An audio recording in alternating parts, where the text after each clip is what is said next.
The next session is The Silent Coup. I don't know if anybody's read the book The Silent Coup by Kennard, which is, the subtitle is How Corporations Overthrew Democracy. So I think the general argument is that we don't live in a democracy here, and these guys, and in interviewing him, we have Franck Magennis, who's going to be in conversation, who's a human rights lawyer. So if I can hand over to Franck Magennis and Kennard. So I'll have some opening applause, please.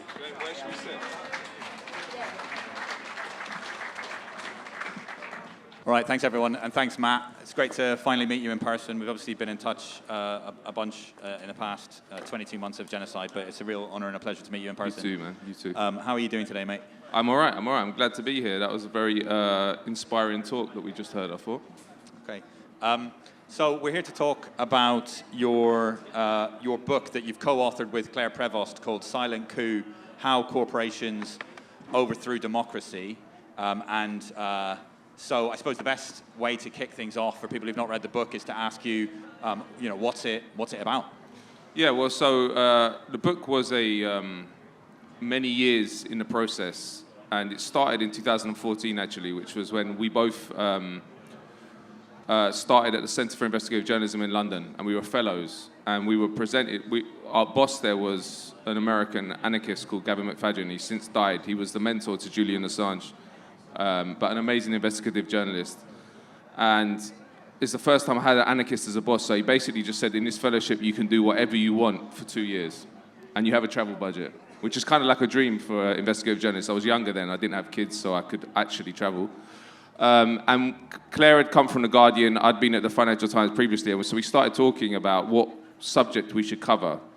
And we knew we could be ambitious in a way we probably wouldn't get the opportunity again. And as we were talking, we both came to the conclusion, just on discussions, that the biggest issue of the day in terms of global governance, the societies we live in, is corporate power, and how the corporation as a economic instrument has effectively colonized and cannibalized the state that created it many hundreds of years ago. So, but obviously that's a grand theory. How do you conceptualize that and make that into an investigative journalism project? And so actually, like when people write books, they say that they often, I think, lie or invent the idea that they are an intellectual progression, and it went from topic to topic, and as you learned, you went on to the next topic. But that's genuinely how this worked.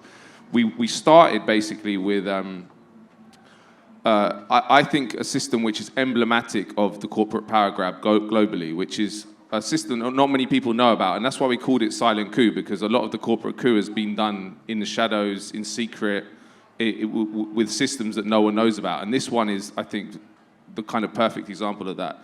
And it's called Investor-State Dispute Settlement. Now, which sounds boring, ISDS, but this is a system which everyone should know about. This is a system through which basically our governments are held to ransom by corporations all over the world. And it's a system whereby corporations can sue nation-states for enacting policies they don't like. So, for example, in Egypt, there was a case where a French water company sued the Egyptian government for raising the minimum wage. The case that opens the book was a Canadian mining company sued the El Salvadoran government for not granting them an environmental permit, where they were going to destroy the environment of a certain community. And so we started with that, and as we traveled, we went to El Salvador, we went to Hamburg, because there's cases against Western states as well. We saw that this was essentially, well, one, this is a way that states can be strong-armed to do the bidding of corporations, but another, I think actually more importantly, it's a way that policy chill operates across the world. So when I say policy chill, what I mean is that when governments are thinking about enacting policies now, they are pricing in whether they'll get sued by a corporation for enacting that policy. And many of these, the most important part of this system is not the cases that actually get to court, which they do, but the ones that don't, where the governments basically say, well, if we do that, we're going to get sued, so we shouldn't do it. So in one case in Guatemala, through the Freedom of Information Act in Guatemala, we got documents of from within the Guatemalan government where they were basically saying, oh, there's this mine that we're going to open in Guatemala, but it's going to destroy the environment of the local community. And within the documents, when you're looking at the deliberations within the Guatemalan government, they're basically saying, well, we can't do it because we're going to get sued and we haven't got the money. And they didn't. And so they did grant the environmental permit, even though it was to the detriment of their people. From then, I don't want, this is a very quick précis because there's 4 parts. But from there, we started seeing, so this is an interesting thing that everyone who's interested in the functioning of global capitalism should be aware of, that when we were going around for that project, we were looking at different private sector projects by Western multinationals and other multinationals as well. And nearly every time I'd see that they had an aid component, by which I mean they were funded by aid institutions, so which give cheap loans and other financial benefits which aren't available to the private sector normally. And this was a major revelation to me, that actually the state is subsidizing, and there's a welfare system for the corporations around the world, and which is the opposite of how we're told capitalism works, which is that you take risk and you get reward based on how much risk. Also, the ISDS system I mentioned is totally against capitalist ethos because it insures you against the risk of getting appropriated or getting a minimum wage rise or whatever it is. So we started looking into the aid institutions, and it was crazy. I mean, I went to a diamond mine in Tanzania, which was funded by the private sector lending arm of the World Bank, which is called the IFC. And they were giving, so this is public money being given to a corporation to mine diamonds and pay the people dirt wages. And then, so we looked into that whole infrastructure, which is vast, and a lot of it is based in London, actually. And then from there, when we were going around looking at how aid was basically greasing the entry of corporations into the developing world, we saw everywhere we were going, we were seeing little enclaves, which were actually space, physical space of nation states was getting chiseled off, and basically within these spaces were corporate utopias. So they're called SEZ, Special Economic Zones, Export Processing Zones. There's different acronyms which are used to describe it, and they're everywhere, including this country as well. We've now got 13 free ports, which in this country, and what they are is they're carved out zones which allow corporations to pay not the national rate of duties, taxation, don't have to apply labor laws, all these different things. And often policies which are tested in the special economic zone then become national policy as well. So it's kind of a testing ground. And the other part of that is also private cities. So I went to a city in India which was wholly created by a corporation in the middle of the jungle, actually. And it didn't have a mayor, it had a CEO, even within the city. And there's private gated communities all over the world now. Because basically corporations, since the Second World War particularly, have created this global system where you have an elite which is enriching itself at a vast rate. The rest of society is decaying on the outside, so they need to build these protected communities where they can avoid the consequences of the world that they're creating. And that brought us to our 4th section, which was about how the privatization of the resort to force or violence, which there's a long history in political philosophy about how that is where the power of the state rests, which is that it's the only part of our society which has the legitimate right to the use of force. Now that's completely transformed over the last, particularly 20 years actually, with privatization of security, with privatization of military. And we were seeing when we were going around, especially at these SEZs and corporate sites, we were seeing armed guards that weren't part of the state apparatus. They were private corporations paid for often by another corporation to guard their facilities. So the 4th part was that.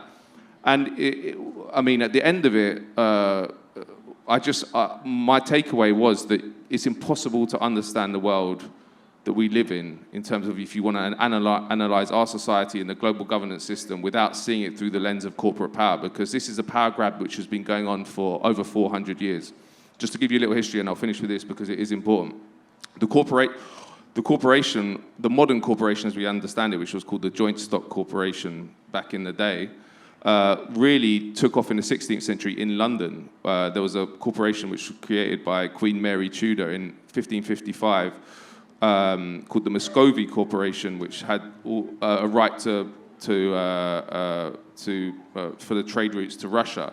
And at that time, a corporation, if you wanted to start a corporation, it was a privilege conferred by the crown rather than a right, which it is now. Anyone can go and incorporate a company, and you can do it tomorrow.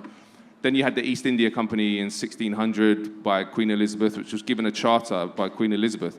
Now, Queen Elizabeth gave that charter to the East India Company. She gave that charter to 200 businessmen to basically cover half the world. And so at that point, the state was very much in control of the corporation. But what you've seen over the past 400 years is that there's been a civil rights battle, effectively, where the corporation has just got accrued more and more and more power. And now, I believe, the corporation is more powerful. And in two senses. One is that it actually, in terms of absolute power, is more powerful. But even the government, when it takes its own policy decisions, they're often being done at the behest of the corporation.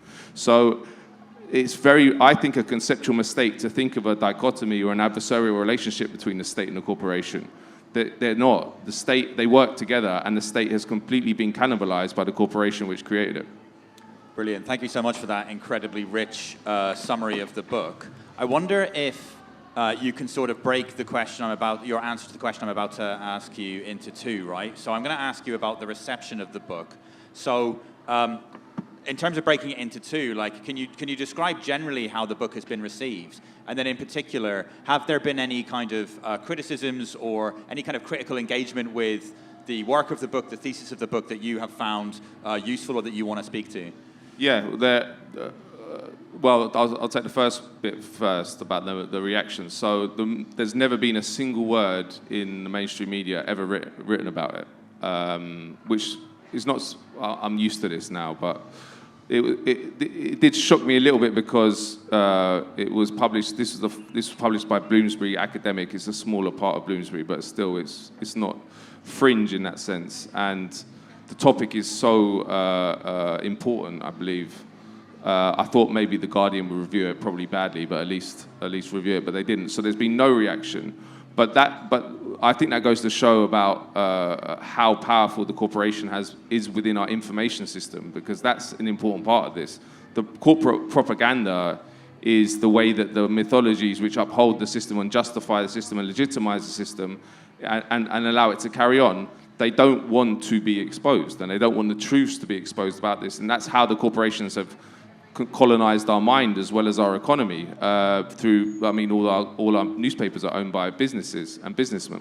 So, but there was no reaction at all. Interestingly, though, it did sell well. It was the first book I've ever done which sold quite well. But that was because I basically did all the publicity myself. I went to alternative media, and it was quite an eye-opening experience, and shows the power of alternative media.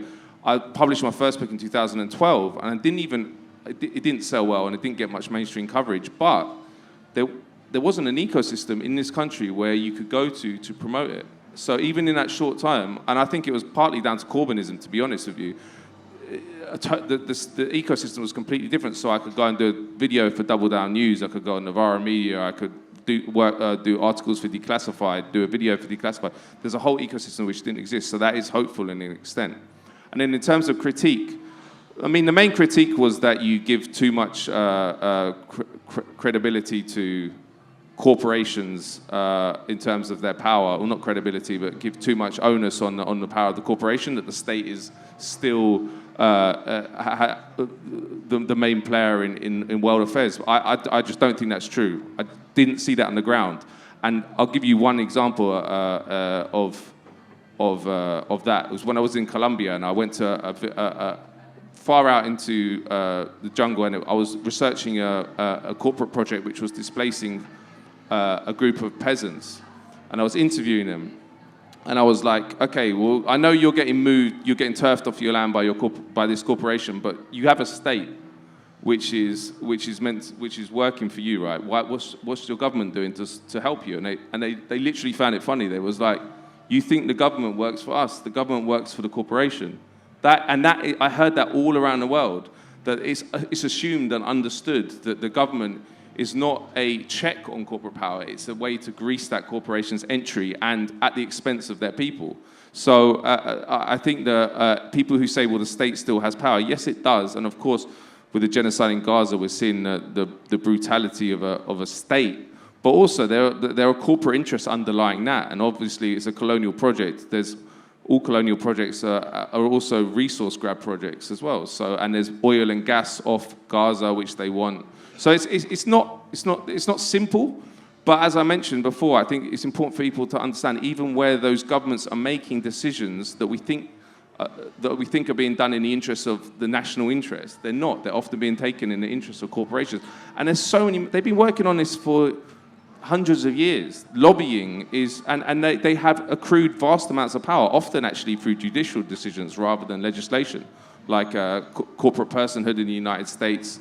There is legislation, and there's two big things that happen, like in the 19th century, which changed the game, which one was limited liability. I don't know if people have heard about this. You know, when you see a company, it says LTD at the end.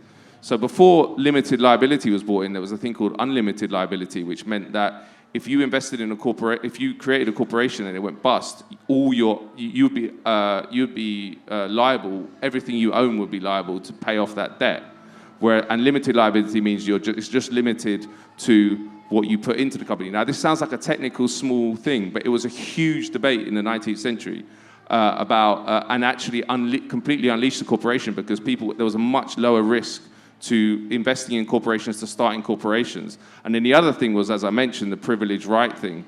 Once the Crown had control over it and could give a charter to a company for a trade route or a certain project, they were still held in check. As soon as it was the Companies Act of 1846, they enacted routine registration, which is what we have today. That completely unleashed the corporation from state power, because there was no check on however many corporations people could create. And now we literally live in a corporatocracy. There's no other. I don't think there's any other way to put it.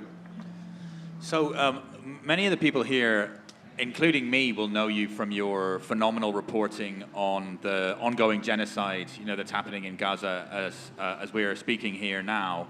And I think I've said before, I'm really grateful to you for.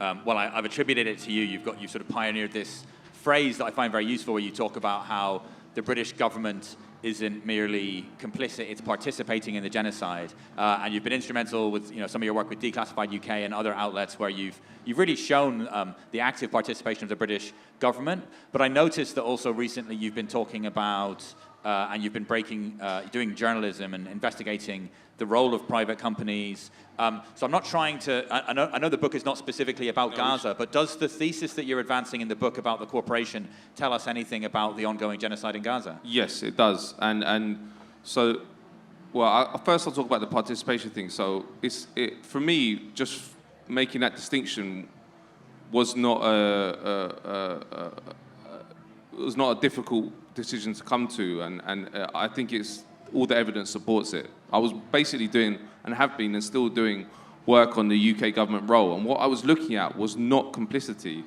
If you're sending daily spy flights over a territory which is being attacked by a genocidal power, and you're handing that intelligence in real time to the military which is carrying out that genocide, you are a participant. That's a legal definition.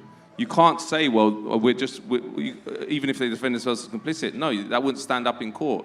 So it's clear. And recently, what they did was they privatized, secretly, by the way, they didn't want anyone to know, we busted them, but they secretly privatized these spy planes which have been flying over Gaza. And it goes to the heart of what we write about in the book, which is that states often use corporations as well to avoid accountability.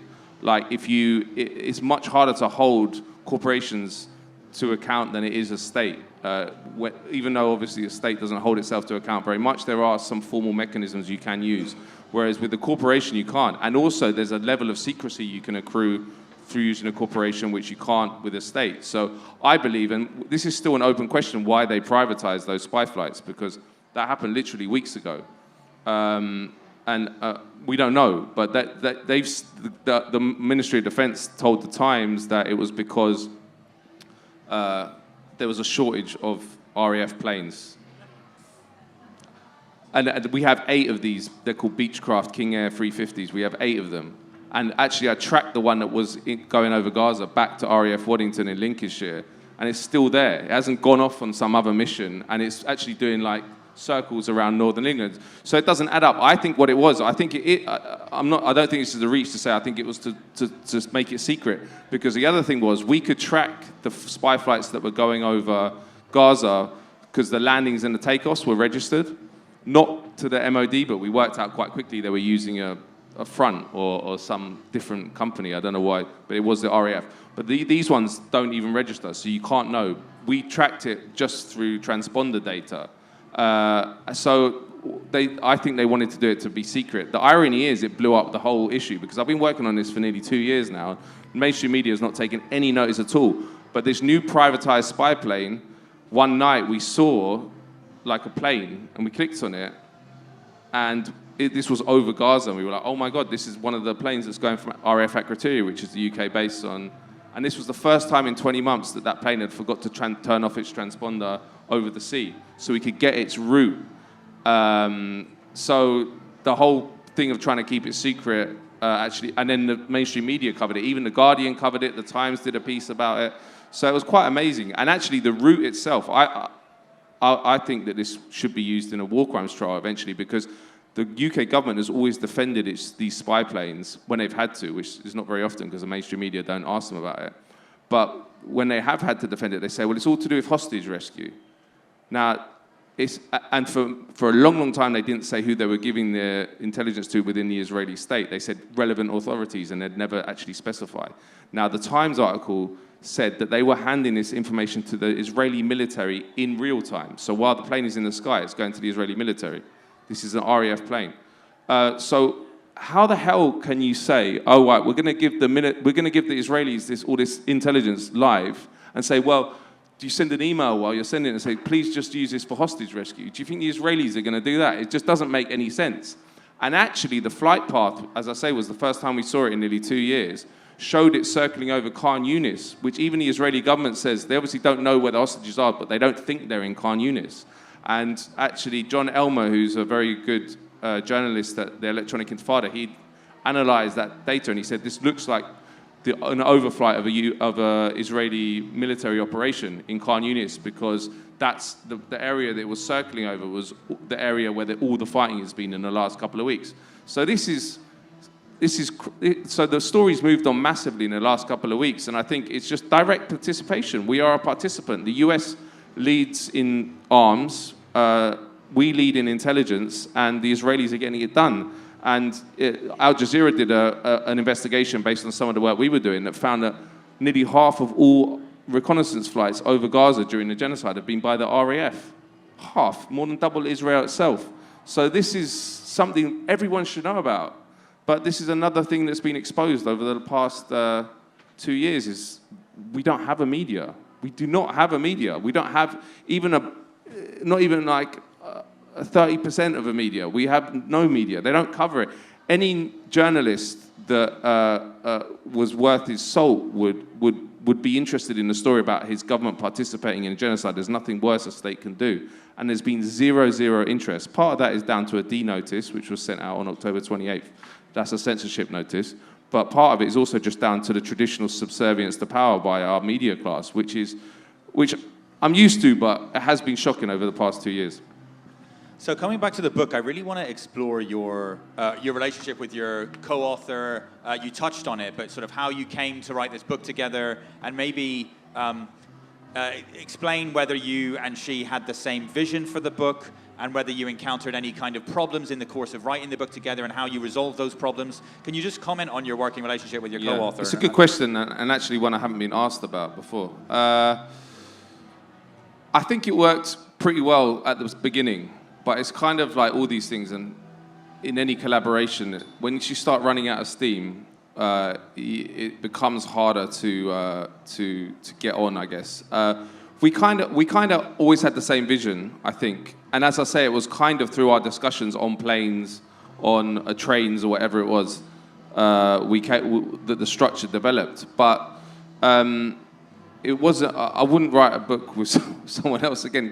Not because she was anything particular to Claire. It's just when you're talking about a subject so big, and there's a submissive and a dominant person in the relationship. The dominant person was Claire, which I was fine with. It doesn't work because you just end up arguing the whole time. someone has to have the final say. So it's a hard one, but I'm very happy we did it, because it could not have happened if there were various different reasons it could not have happened. But I think it's important and has made some breakthrough.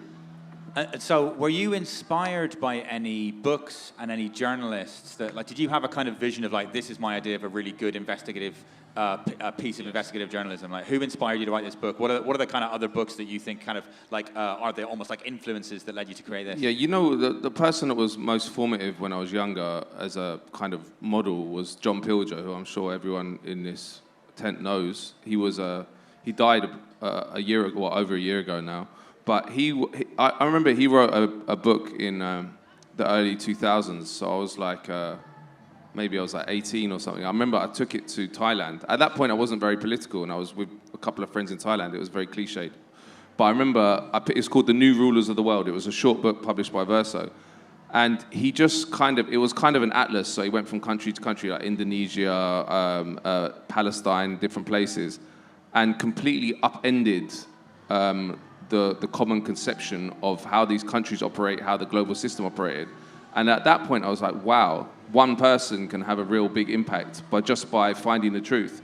And then when I was coming up through the journalism world, I kind of understood how hard it is to get to the position that Pilger got to, because there's so many incentives to veer off that track of truth towards supporting different interests, whether it be state or corporate interests. And I found that myself. I worked for the Financial Times for 3 years.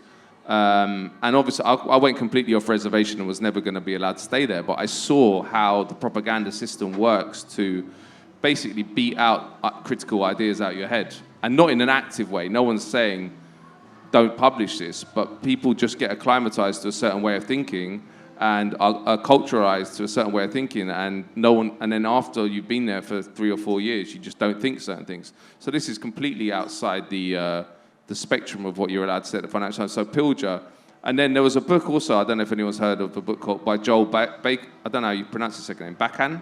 He wrote a book called The Corporation, where it was a very clever idea. He basically said, if the corporation was a human being, what would a corporation be? And the conclusion of the book is it's a psychopath. You know, corporations by definition have to only care about profit. They can't care about the impact on society. They're called externalities. They don't worry about them. So I think when I read that book, I was like, well, this explains a lot about the society we live in, because you can't have the dominant economic instrument in a society as a corporation and it not percolate, the value system of that corporation not percolate into the whole of society. And if you look at the society we live in, so many of the values are reflective of the corporate model, which is not human, by the way, it's deeply inhuman, but is so powerful. So I'm talking about hyper-individualism, profiteering, selfishness, lack of regard for the environment, for your community. Everything, I think, is the opposite of everything that we should care about as human beings, but that is the dominant institution. So that book was very powerful. It also became a film, which people should watch. It's a long film, but it was a really powerful film. And also experiences on the ground, you know, like before the book was written, I'd been to Mexico and hung out with the Zapatistas, which are indigenous rights group in Mexico, which actually had a huge victory in the 90s against the Mexican state and corporations.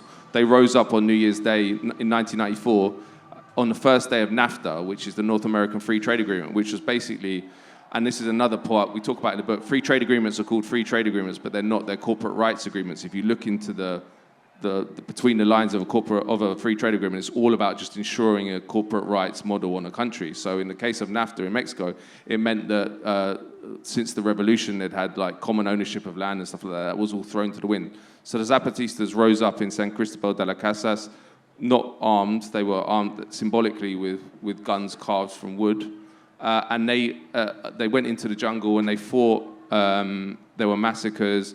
But eventually, 2 years later, there was a thing called the San Andres Accords, where they had 13 autonomous regions within Chiapas. And when I was there in Chiapas, I was like, this is unbelievably hopeful. You know, this is a people that have been 500 years. They've been assaulted, genocided, exploited by this European elite or European heritage elite, and they fought back and won. So I was like, well, if that can happen, then we can all fight back against corporate power. And I think, actually, obviously now everyone's focus should be on the genocide in Gaza, and as Frank very eloquently talked about, on dismantling Zionism. But on a broader scale, in the longer term, I think everyone needs to concentrate on the topic of corporate power and fight. How do we fight back against corporate power? Because it goes to the heart of another of the existential threat to us, which is climate change. The only reason we can't, as human beings, as a society, as a government, take decisions which will save the planet, which is the situation we're in, i.e. stop fossil fuel companies, is because of all the mechanisms I've talked about. The companies have all these mechanisms to stop corporations, to stop governments being able to regulate them or to disband them. If we had a government which actually cared about human life and the continuation of the human species, they'd just dissolve BP and Shell tomorrow, which are two British oil. The reason they can't do that, and they do the opposite, they give them more contracts, is they're completely infiltrated and penetrated. So there is a sort of parallel with the Israel lobby as well, which is like the UK government's not making decisions on our behalf. They're often making it on behalf of the Israel lobby. It's the same with corporations. The state is just like a carcass that's being eaten by all these different interests, whether it be corporate, foreign influence. So I think we need to, as I say, Gaza should be everyone's focus now, but we need to concentrate on how we fight back. The answer to it is, and it's not a revolutionary thought, but it's organized labor. That's the only civilizing power we have. And unfortunately, corporations have penetrated and co-opted organized labor as well. If you look at this country, we have completely, we have trade unions which aren't militant at all, which don't really represent workers.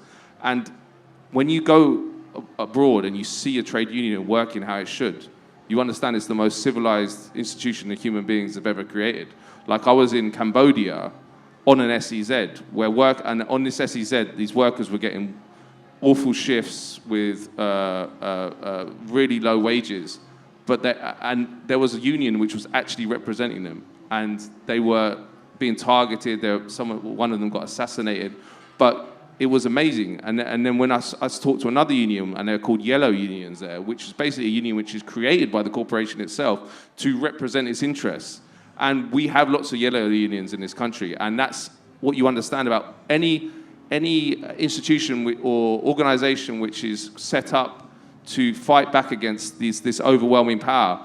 There will be a mechanism where they'll try to infiltrate it and to neutralize it effectively. So what we need to do is fight back against this corporate power by joining trade unions, but more importantly, make them democratic and responsive to workers. That's really a point that doesn't get hammered home. It's not enough to just join a union. You have to make it.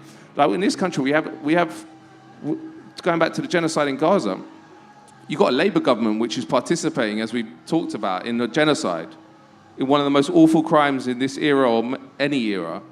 And most of the unions in this country are funding the Labour Party, so they're funding the genocide. And there's barely any dissension within those unions about that, or it's not even mentioned. I think someone said to me that I hadn't even heard that point made to me after I made it on an interview, and I was like, how can everyone not understand this? This is the mechanics of how power in this country works, and also the other thing is, it's not just the Gaza genocide. The unions are funding a reactionary Labour government, which is hammering working people and hammering disabled people. How is it right? How are we not all just saying completely disaffiliate from the Labour Party? How are we not all saying join the new or affiliate and fund a new party? And that's what I think will change the game. Look, if we had a corporate power, there's two great power centers in our society, which is the corporation and the state. The only one which has the resources and the people to fight back against those two power centers is the trade union and organized labor. So we have to come up with any theory of change, any theory of transformative socialist change in this country globally has to be centered around organized labor. Yeah. Absolutely. So I'm not actually sure how long we're supposed to go for. I want to give some time for questions. Do you know what time we're supposed to wrap up by? I'm not sure. We had an hour, did we? Yeah, something like that. Okay, so another question, and then I'll hand over to the audience, perhaps, right? I'm really interested in, and this is kind of a two-part question, but obviously you'll answer it however you want. I'm interested in, first of all, the title of the book, right? So you've called it Silent Coup, How Corporations Overthrew Democracy. And obviously a coup d'etat is kind of French term that like it's about the military or an organized political force kind of seizing state power.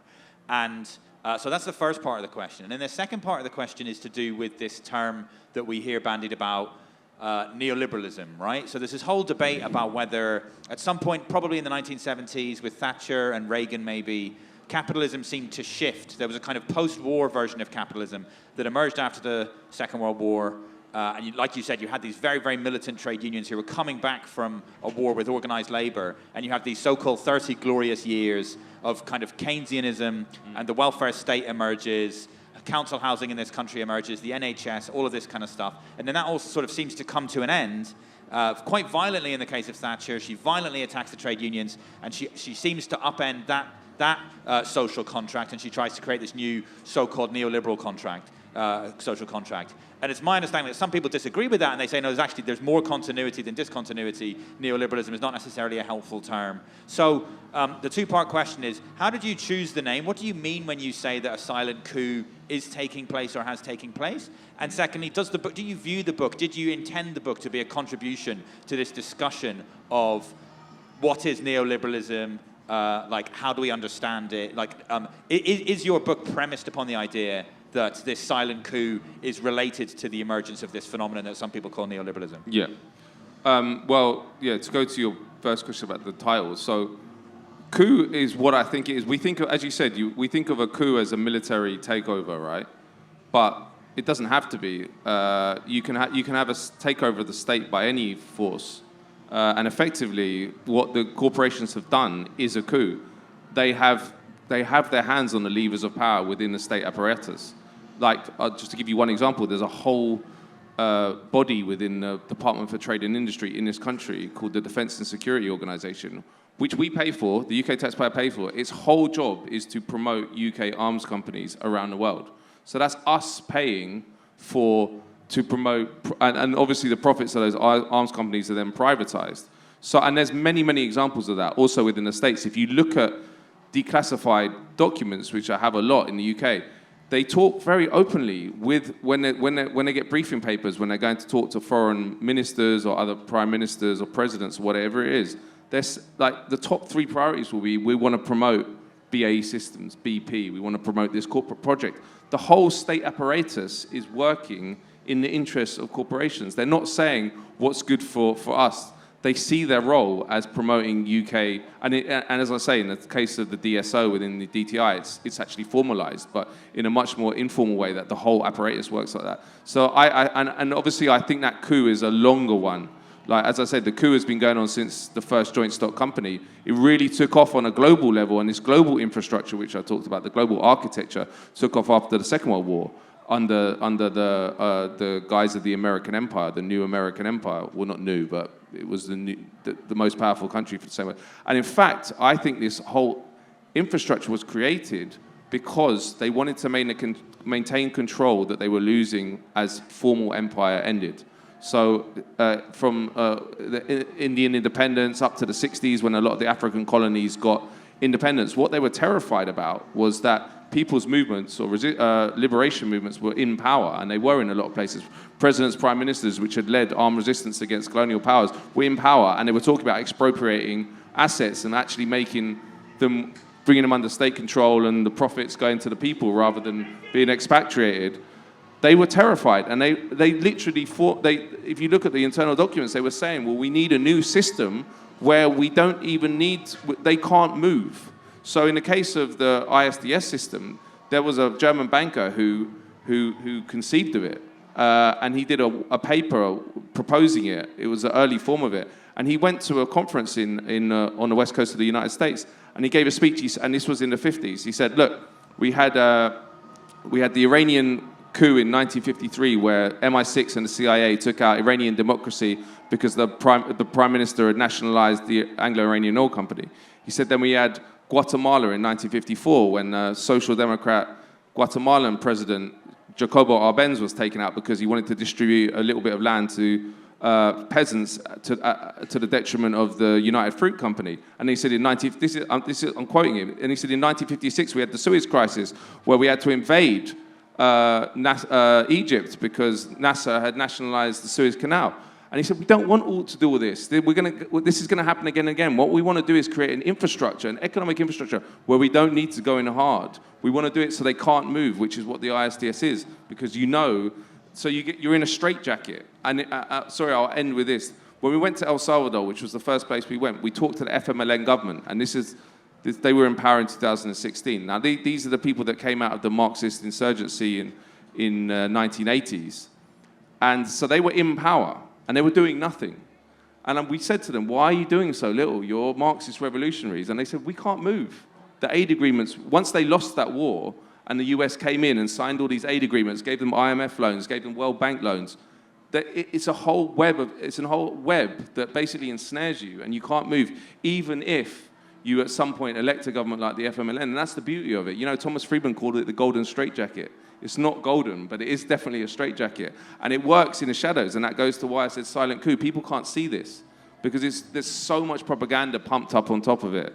There's so much, like even the aid industry itself, it's presented as this like beneficent gift to the poor. It's not, it's the opposite. It's what it's doing, is it's greasing the entry of corporations and used as a geopolitical tool. Just recently in Lebanon, you know, well actually this week, Lebanon has, the government of Lebanon has told Hezbollah to disarm because the US has said, we won't release the aid that is for Lebanon unless you get Hezbollah to disarm. So they're pushing that. Now, this is what it is. It's a bargaining chip to maintain control. Of course it is. States don't act in the interests of to alleviate poverty, which is what the World Bank says. So it's all heavily propagandized. So you could call it propaganda coup as well, but effectively what it means is the reality of it, the mechanics of how all this has happened, the way the empire was replaced by a corporate infrastructure, has all been done silently. Not many people, even people who know about economics, who are on the left, barely any of them know about ISDS, and this is such an important system, and I didn't know much about it before. So, and the only way we get around that is education. You know, we need to talk about all this stuff more and more, because the reason they want to keep it silent is it's indefensible, even on their own terms. You know, with the ISDS, I used to say to people, I talked to lawyers who worked and earned vast amounts of money within it. I was like, well, what's the defense for this? Because in capitalism, if you go to the Congo and they expropriate your mine, then that's capitalism. You took the risk, you might have got a massive reward. So how can you have a system which insures you against that risk, which means you can sue the government? And they say, well, you know, like most capitalist systems within capitalism, they have quite a sophisticated propaganda bolted onto it to justify it to the world and also to the people who are within the system. This one doesn't even have that. The only thing they'd ever say to me was, well, it increases foreign investment, because what it means is that corporations are less scared to go to countries that they might not otherwise go to if they know that they can sue those countries if they do things. But that doesn't make any sense, because Brazil never signed up to this system. It's never had a problem with FDI. So the reason they want to keep it silent, the reason they don't want people, is because it's indefensible. And that's what we have to kind of smash through, that silence. Unfortunately, we're up against it because, as I mentioned, this wasn't mentioned in the mainstream media. Amazing films like The Corporation by Joel and book by Joel Bacon barely known about, because no system, a colonial system or any kind of system, builds itself to self-destruct. So it always marginalizes ideas which are going to be problematic for it to continue running as it should. But obviously that's our battle. Also, we also need to just not care about the corporate media. I was listening to what Chris said about the Labour Party. I totally agree with what he said about the Labour Party. We've got to stop the idea that you can enter these institutions and change them from within, because they're not set up for that. They're set up for the opposite. It's the same with the corporate media. You can't go into the corporate media and think that you're going to change it. What we need to do is be very clear-eyed that they're the enemy, and we need to create alternatives. And as I say, there's a lot of alternatives happening in this country, but as people on the left, as progressives, we should be all about what's our strategy for building those alternatives. How can we make it so the next time we get a Jeremy Corbyn figure or we get a chance of actually transformative change, there is an information system where the truth can fight back against this overwhelming power of the corporate media. It's happening, but it needs to happen faster, and we need to be much more kind of militant about who our enemies are. Matt, Kennard, thank you so much. I'm going to... going to open it up to the audience. Does anyone have any questions about Matt's book, Silent Coup, or about anything else that you might want to ask him? I see someone over there. Oh. Hi.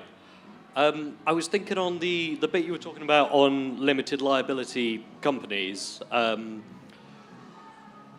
So it sounded like you might be against the idea of having a limited liability company. I'm not sure if that's right. No, I'm not. To be honest with you, debate is done. It was done in the 19th century, so I haven't really thought about whether it. Yeah. But John Stuart Mill, who was like, he was very much in favour of it because he argued that it enfranchised the poor because the poor could then invest small amounts without being worrying that all their stuff will get taken. So I think probably, I mean, it was inevitable as well because the reason they did it in England was because it was being done other places and it was a massive obstacle for the corporate sector in the UK to keep up with the other imperial powers. So it was inevitable. I mean, my defence of limited liability companies would be like, I'm sure there are a lot of middle-aged, middle-class people in this room, and they're all going to have pensions. And one of the like 2,000 companies that they've got in their pension could go tits up, and then you'd lose your house because But if you agree with that, I understand that. That's what I'm saying about John Stuart Mill argument exactly. So if you're middle class, but the other side of that is that if you have unlimited liability, if you have limited liability, it's much that the incentive for the corporations to take bigger risks. Because they're not going to personally be liable. And then you did see after that there was a lot of more risk-taking and bubbles, which... well, there is this... like, if you're loaning money as well, obviously the people loaning money want to make money as well. So if you go, I want to loan some money to this person, what do you have to back it up? And they say, oh, I only have nothing. Then, you're going to want more money from them, so it all kind of balances out, doesn't it? But surely part of the point is that that the limited liability corporation is part of the way that you supercharge capitalism, which means you create a system that is based on capital, which is to say investing abstract labor. Sorry to get all Marxist. Like you're investing abstract labor in order to try and generate a return, right? MCM as Marx would have it, right? Investing money in commodities in order to sell them for a higher price. And what do we do to our society whenever we make that the central engine of economic activity? And I was talking about the post-war Keynesian golden era, or whatever, the 30 glorious years of capitalism. And even though it was still capitalist and still premised on British imperialism, all the rest of it, at least in Britain, there was an idea that you should decommodify the means of subsistence, the things that people needed to live. And that's where council housing, the NHS, all that stuff's come from. It's like, no, there shouldn't be limited liability corporations that are made for profit. And when you talk about people having pensions invested in companies and their house might be riding on the success of those pension funds, all the rest of it, like surely the socialist critique of all of that is to say we should live in a society that socially guarantees people access to the things that they need. Like they shouldn't be conditional on whether or not you have a pension. They should be we should live in a society that just gives people what they need. Like it shouldn't be in any way conditional, right? Why would you make someone's house conditional on anything? Like everyone should have access to a house, and if we live in a society that places the accumulation of capital as the central, like psychotic purpose of the corporation is placed at the center of society, then you end up with predictable consequences, just like horrific violence, like homelessness, like just rampant homelessness, and frankly a growing surplus population. Places like Brazil where they just have favelas of like these surplus populations that cannot make themselves useful to capital. Like it's a society that's chewing up the vast majority of people in the world and just spitting them out. Like it's psychotic. Yeah. I mean, I don't think the corporate form should exist at all. It's as I said, it's a psychopathic form that is indefensible, and we don't need it, and it's impossible to do what Frank's saying, which is actually create an economy which works on the needs of the people within that society when you have that as the dominant economic instrument. Like if you go to Cuba, it's not a rich place, but everyone has a place to live. Like they can see a doctor, and that's because the corporate form doesn't exist there, and if you go to Haiti, which is next door, and I've been to both places, it's a completely different world, and that's because the corporations have completely run Haiti and completely destroyed it. So I think that, yeah, well, I mean, the basic argument of the book, I guess, we don't make this explicitly, is that the corporate form should be dissolved, and we should have a system where people have ownership of their resources and their institutions democratically, like syndicalism, you know. And the other thing is, like, it's not just about, this is a much bigger than just economics. This is about human psychology. So the whole idea of having and this is a Marxist idea of like alienation, right? Like if you are in a corporation, like the corporate form is hierarchical. If you had a form of organization where that people are democratically involved, it completely changes the psychology of the humans within it. So if you work in a shop, even a boring job, and you're completely alienated from any kind of decision making within that institution, then you feel alienated, you feel depressed. But even if you're doing the same job, but you had a democratic system where you're having input into how you develop the products, how you sell the products, all that kind of stuff, it completely transforms. And but it's impossible within the corporate system to do that, because the corporate system doesn't care about anything apart from profit. And there was even a famous ruling in the United States called Dodge, the Dodge car company, where a judge ruled against them because they said you have to. They made a decision which was detrimental to shareholders, and shareholders took them to court.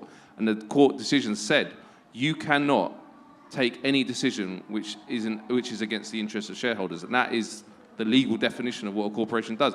That is horrific. That is the main way we organize our economy and into human relations. It's wrong. I think there was a question at the back, was there? Question here, yeah. Yeah, this is for Matt, and I just want to say thank you very much for the work that you and Declassify UK doing, especially on the UK involvement in Gaza. It's been really helpful filling the gaps in for other people working on that story. So thank you. It's been You too. really strong. The thing I want to ask you about, Matt, is that Francesca Albanese, the UN Special Rapporteur's recent report, has caused a visceral reaction from the United States. They've sanctioned her, and it has to do with the content of that report. And is there anything, the corporate structure of the genocide in Gaza, is there anything that you've seen specifically in there that you think has triggered that, you know, crazy reaction from the U.S. establishment? Because she's been doing this for 2 years. Now, all of a sudden, she's targeted. What do you think? Yeah, I don't know if that was just a coincidence, if it was specific findings of the report. I actually don't know. But the US government is even more than our government, is completely run by corporations. You know, you know this better than me. Corporate funding of political campaigns, also with the Citizens United ruling in 2010, which basically just completely did away with any kind of checks on corporate infiltration of the political system. So I wonder if the corporations which run Washington said that was a red line and Trump had to take action. But I don't know. But it is. But I've been to Palestine a couple of times, and the second time, and there's some of it in this book, and actually the Israelis use private contractors at checkpoints and stuff like that for the reasons I recounted, which is that they want to avoid accountability. There was one, we went to Kalandia checkpoint outside Jerusalem, it's a horrific experience when you see apartheid up close. It's a massive checkpoint. We went at 5 a.m. because that's when the Palestinian workers go in, and they all lined up in like cattle within these metal gates. And they travel often 3 hours because it takes ages to get anywhere in the West Bank. So they're up all night traveling, and they get there and they just meet these horrific soldiers, and they're not IDF soldiers or IOF soldiers. They're from a corporation called Edin Modrachi, and these contractors have killed. And there's obviously the IOF never investigates itself properly anyway, but there's even less mechanisms for Palestinians. So, and actually I went to Ramallah to interview a Palestinian human rights investigator and worker called Iyad Haddad, and he had a little he had a little office outside Ramallah Hospital, and I went in, and the first thing I saw was just a whole table of different like munition or like bullets, rubber bullets, like little skunk missiles. This is a thing they shoot at people that sends out just loads of different memorabilia of like all the different weapons. And he said that's This is what they use us for. They test us. They test on us. And this is what you see at places like Bilain, Nilain, Nabi Saleh, which have regular non-violent protests. They test out all these new bullets, these new foam bullets. They test out high-velocity tear gas canisters because they want to benefit the Israeli arms industry. And if you look at Israeli military brochure, like arms industry brochures, they say this is battle-tested in Gaza, or they say this is tested in Bilain. And then that goes into the global market. And actually, there's a whole section of the sort of Zionist elite that some people say wants to keep the occupation in the West Bank, mainly because it is a place where they can develop these weapons. And as we know, the Israeli arms industry is one of the most is one of the biggest per capita of any country in the world. So they want to keep it going, and they have this resource. They have this captive community of indigenous people that have no rights, and the world doesn't care that they're just massacred en masse. It doesn't care that they're guinea pigs for this newfangled weaponry. It's horrific. So there's definitely a corporate component to the occupation. There's definitely a corporate component to Gaza, as I mentioned. The oil off Gaza, there's billions of barrels of oil off Gaza. The British Gas made an estimate in 1999, and actually they signed an agreement with the PA. There's been no, the Palestinians haven't seen anything of it. There's also gas as well, trillion cubic meters of gas off Gaza in the Gaza Marine. So there's no way the Israeli authorities aren't thinking about that when they're talking about taking over Gaza. It might not be the primary motive, but that's definitely in their mind. And there's also one in the West Bank as well called Meged. There's an oil and gas deposit which is actually in the West Bank. The Israelis control it because they say it's west of the armistice line of 1948. It's not. And you see this with water, all these resources. The Palestinians are just starved of all their resources because it's a colonial project. It's the same as what they did to the Native Americans in America, you know. They put them all on the most arid land on reservations. So there's definitely a massive corporate component, but it's all part and package it's all part of the package of a colonial endeavor, which is what Israel is. So, and this is what you see, you know, like the same elites that murdered and wiped out and exterminated the indigenous people of the Americas, they're all the same people that own all the resources that they sit on. If you go to those countries, there's no indigenous people in Bolivia, well, before Evo Morales. There's no indigenous people who own the mining companies. There's no indigenous people that own the mining companies in Latin America. They basically just flipped the formal colonies into just giving the same people the access to the resources.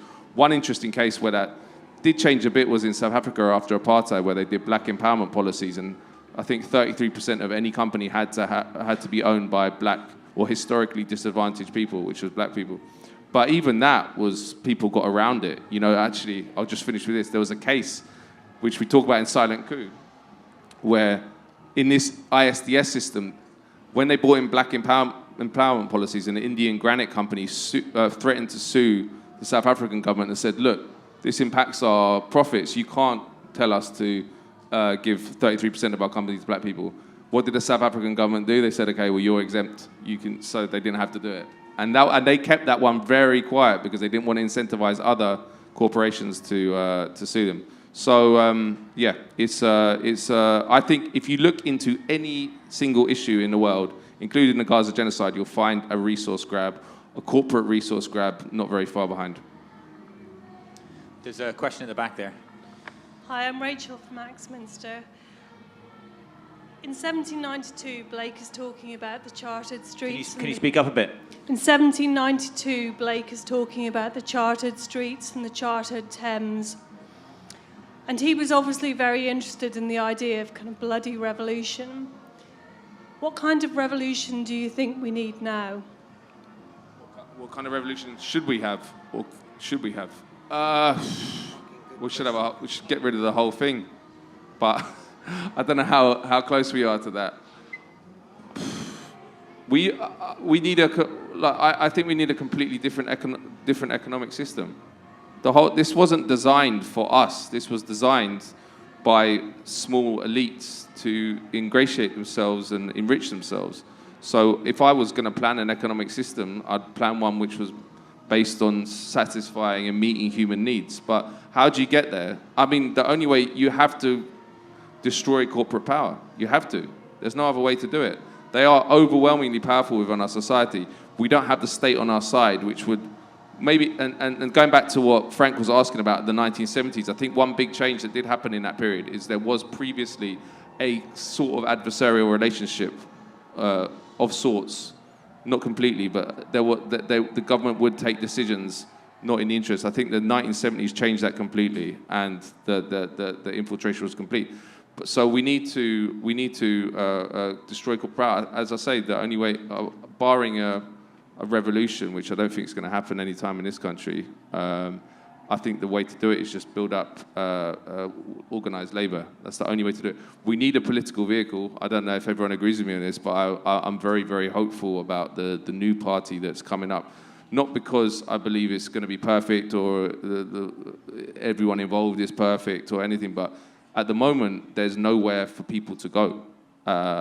If you talk to people, like working class people, they don't know where to, they're not going to vote. A lot of them won't vote Green. They don't want to vote Labour now, and many are going to Reform. If you look at if you look at the breakdown of people who are saying they'll vote Reform, a lot of them are former Labour voters, and part of the reason is that there's not any alternative, and there hasn't been since 2019. So we need that more than anything, just to see off the threat of Reform, which is maybe not fascist, but if you look at what that guy Richard Tice tweets half the time, I don't know if people know him, but he's the one who said that Palestine Action protesters should be shot if they go on a UK military base. You know, that's fascism. So the situation is very, very serious, and it's fascism. The rise of fascism is related to this as well, because the crisis of capitalism is because there's no one guiding it. It's just based on enriching, more and more profit. And when you have often a system which is based on that often takes decisions which is not in its own interest in terms of survival. And the crisis is huge now. And then there's a lot of theory that says that that's when fascism comes along, because it can sort out, for the capitalists at least, it can sort out their crisis for them. So I think that we're getting into a very, very dangerous moment. I mean, here in the United States, around the world, I go to Argentina quite a lot for family reasons. They've got a fascist nutcase in power there, and it's happening around the world. So we have to fight back, I think, through organized labor, but also we have to have political vehicles, electoral vehicles, which we can vote for to try and peel away support from fascists. Matt Kennard, thank you so much for telling us about your book, Silent Coup. Where can people get it? Do you have copies with you today or just online? If you want to, I work now for a group called Palestine Deep Dive, which is a Palestinian-led media group in London. So I'll watch, they do a lot of great videos. The two main interviewers, one's called Ahmed Al-Nouk, who's from Gaza. The other one is called Hala Hanina, who's a brilliant young journalist from Gaza as well. And they're interviewing, Hala particularly is interviewing people on the ground in Gaza. And it's really, really important, because I think that I watched her interviewing a Palestinian woman who's a friend of hers in Gaza the other day, and I was like, how have I not seen this before? Like, there's so many obstacles to just seeing a well-produced interview of someone from Gaza, doesn't have to be in London, but this case in London, interviewing someone another Palestinian in Gaza, and just having a free-flowing conversation, no obstacles, no one saying, do you support Hamas? No one saying, what's your opinion on October 7th? Just talking human to human, and you realize that that's how the Zionist movement has operated for many, many decades, to make it impossible to hear the Palestinian voice. That's what they've worked, by delegitimization, through smears, through dehumanization. So I think Palestine Deep Dive is one of the most important organizations. That's why I wanted to join them, because we need to hear the Palestinian voice, because the victim knows the situation better than anyone else. Thank you so much, Matt.